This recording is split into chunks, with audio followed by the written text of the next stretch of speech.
All right, bases. The only really now we talked about a bunch of different reactions just now that acids have in common, what they like to react with. With bases, really the only thing they share in common that's consistent from one base to the next is the fact that they like to react with acids to neutralize them and form water. Okay, that's what they like to do. But this is odd. Most bases will not react with metal. Most of them will not react with metal. The only odd situation we have with that is strong bases, especially hydroxide compounds, really like to react with aluminum because of its chemical properties. Now, you're not supposed to use Drano, for example. Well, you're not supposed to make aluminum pipes. You don't use aluminum for plumbing pipes because what would happen is when you pour Drano down your aluminum pipes, it would disintegrate it. Okay? Drano is sodium hydroxide. It's a strong base. It'll react with the aluminum to produce a very violent reaction, actually. This is sort of the whole concept behind the works bomb as well.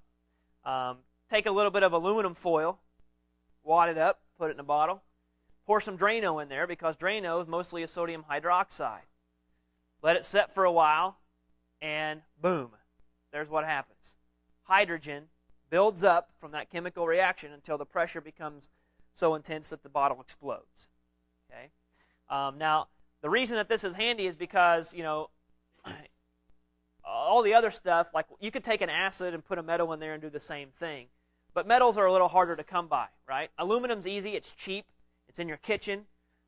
This is why this reaction is more favorable for this type of bomb. Drano is really easy. You take aluminum that's really cheap and easy and you got a bunch of it. You got Drano that's a common household ingredient. Put them together and you get this reaction. Okay. There you go. Some important things to know. Oh, you never made a works bomb? Oh, yeah, you need to. Go home, take some... Cut this out so that there's no video of me actually suggesting this for those people editing at this point. You can take a pop bottle. Okay, you can.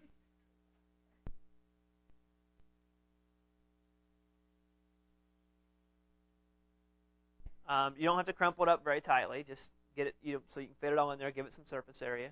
Fill it up with Drano. Drano has sodium hydroxide. Cap it. You can shake it if you want, but it's not going to make that much of a difference. You just want to try to get the aluminum submerged so all the surface area can react with the Drano, and then throw it way out in the middle of the yard and wait.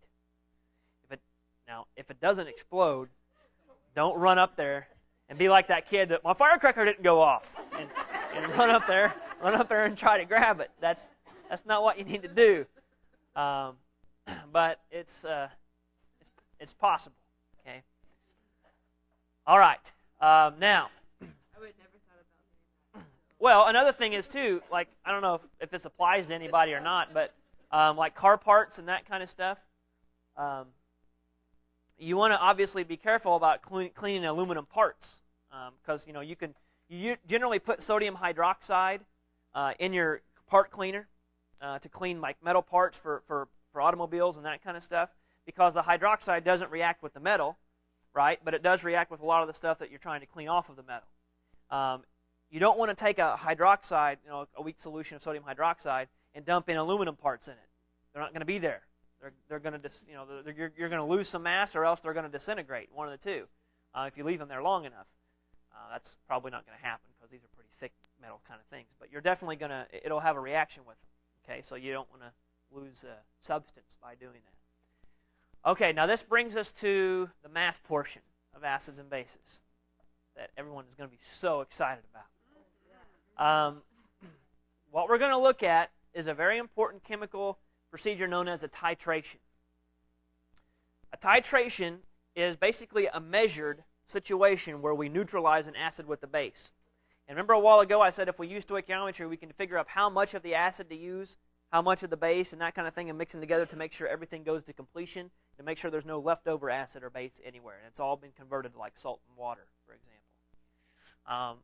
Now the concept that we use to measure this is titration. It has to do with moles, keeping track of moles. How many moles are there?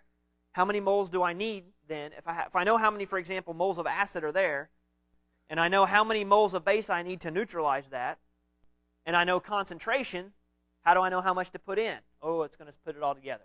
We're going to take moles, we're going to take stoichiometry, chemical equations, concentrations, put it all together to have a big party with it. Okay? It is.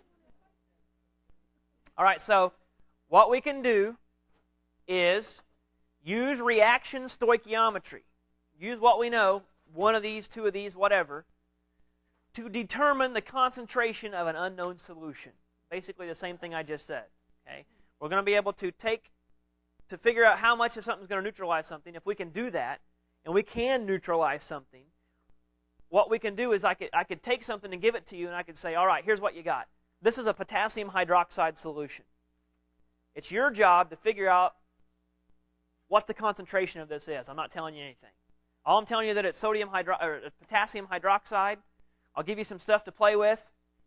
Figure it out. What's the concentration? How in the world can you do that? Now, if we could go down and zoom in and pull out each little piece and count how many of them were there, we could convert that into grams, or go from numbers to moles, moles to grams, convert it, get some kind of concentration, but that's ridiculous. We don't have that kind of time. Okay? So what can we do to figure out how concentrated this solution is if all we are doing is looking at it? Okay, what can we do? We're going to get pretty clever with this. We're going to test a couple things with it. And we're going to keep track of the math, and we're going to figure it out. All right? All right, we would have a setup like this. We don't generally get time to do this in this class because it's at the very end and we don't have enough lab time. But what would happen is there would be a big setup. You would have a clamp right here that was holding all this down, and you would have a flask down here, and this is called a burette. It's probably the most calibrated instrument that we would use in a lab. It's very precise. It's got very precise markings on here. It's got a little stopcock down here that will allow the contents to be dispensed as necessary. What you will do is control.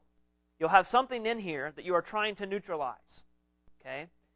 You will let some of this out and keep track of how much of it you are letting out. Okay? Now, whatever's in here, usually what's going to happen is whatever's in here, you're going to know exactly what it is and the concentration of what it is. Okay? You're going to be dispensing that into something that you know what it is, but you don't know what the concentration is. So you're going to try to figure that out. And you're going to allow a little bit and watch for a reaction.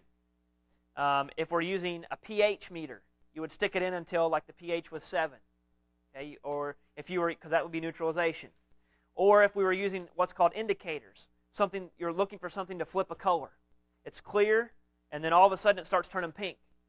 And then it goes away. And you do it a little bit more. It turns pink and it swirl it and it goes away. And then that one time when you add that last drop, you swirl it and the pink doesn't go away. Then you're done. Okay, that would be you've reached neutralization. There's special indicators for that. In which case you look at the volume, right? Now, if you know this, if you know the volume, right, in liters of what you used, you can convert milliliters to liters. If you know the volume and you know the concentration, what do you know?